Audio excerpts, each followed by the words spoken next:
Hi, welcome to my YouTube channel. My name is Felicia, and today is Monday, March 9th. I've been really busy cleaning my house today. You might hear my laundry going. I apologize for the background noise if you can hear that. I had a little bit of help cleaning this morning, and things are finally looking just about ready for guests to arrive. Let me show you my office. Look how much cleaner it is in here. You want chocolate milk, okay? Okay, I'll go get you chocolate milk. Let's go.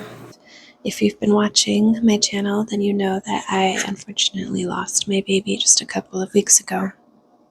It's been really difficult, but I feel like this grieving process is about to get some pretty good closure with his funeral this weekend, and it's probably the worst event I've ever had to plan, but I've had a bit of help from some people from my church, and they're making that process a lot easier for me.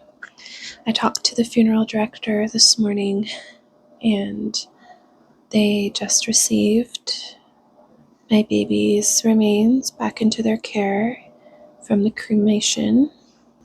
So baby Kaladin is officially cremated, and I didn't want to know in advance when that was going to happen.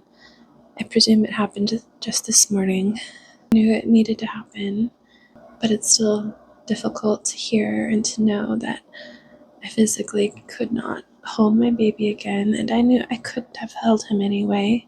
I have to keep reminding myself that it was just his body, it was just a shell, that wasn't who he was, and his spirit is with Jesus right now.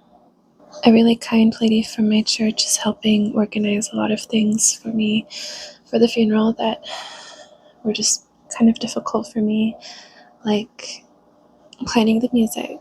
She's going to make a playlist and send it to me soon here. It was really difficult for me to put a playlist together. Everything I listened to just made me cry. I mean, there's still going to be more tears this week, but I'm really trying to hold it together.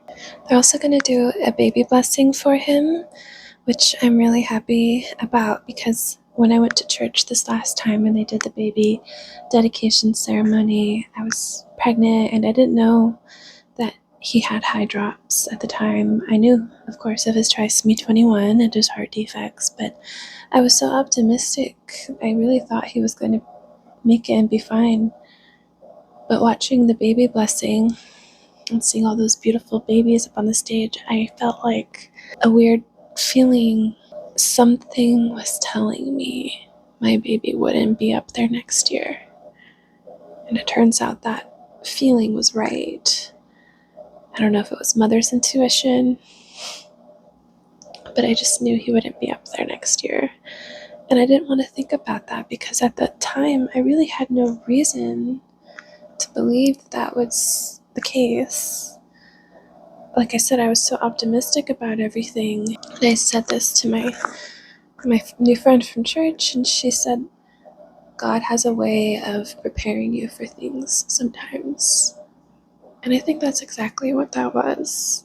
And so the funeral director is going to send me an email later, and I'm going to pick out a template for the cards for the service. We'll do like some little kind of business card size cards, and on the front I think I'll have a picture of my baby. There's not a whole lot of great pictures of him, unfortunately, but I think there's at least one I can think of that I'd like to share where he was in his baby blanket.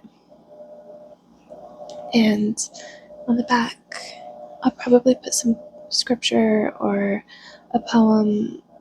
I'm not exactly sure what yet, but I need to figure that out today. I also need to start writing out my speech, what I'm going to say. I haven't even started it, but now that I have my computer set up, I think I'll go in my little office and do that. Well, anyway, it's kind of a difficult day for me, to say the least. I've got to get going on some funeral plans and writing. That's probably going to take a lot out of me today. So this is probably the end of the video. Thank you for watching today. I'll be back tomorrow for another one. Bye.